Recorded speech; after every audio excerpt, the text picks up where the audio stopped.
एखाद्या वाटतं की कविता कुठून येते।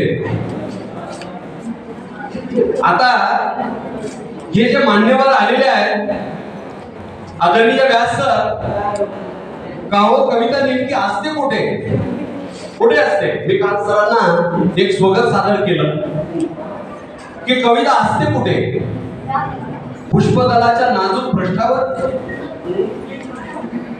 का त्याच्या गर्भातील सुगंधात। भास्करानं आपल्या पसरलेल्या सहस्त्र प्रकाश करात की ते सहस्त्र कर ज्या पाना फुलावर पडल्याने त्याला आलेल्या त्याची तेजस्वी दहाकी कुठे असते कविता। चंद्राच्या शीतल चांदण्यात की चंद्रप्रकाशाने नावून निघालेल्या रात्रीच्या कमळ तलावात कविता असते नेमकी कुठे। आदरणीय महोदय, एकदा सांगा तरी नेमकी कविता येते कुठून। काळ्या तापलेल्या ढेकळात राबलेल्या फळफळलेल्या पायांच्या भेगात की या पोशिंद्याच्या अंग मेहनतीनं पाझरलेल्या खामत धुनी नानी सडा सारवण आणि शेतातलं खुरपण करून खरबोड झालेल्या माईच्या हातात।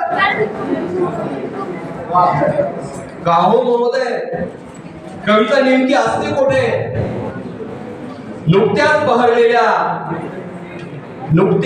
बहरलेल्या प्रेम कहाणीतील प्रेयसी दूर निघून गेल्याने आलेल्या एकाकीपणा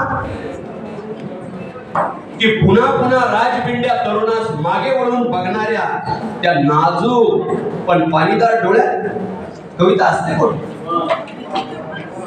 एकदा सांगूनच टाका ही कविता असते कशी। सहानीवर घासून घासून सुगंधित उगळलेल्या चंदनासारखी का माईच्या हाताच्या खमंग चटणी भात भाकरीसारखी।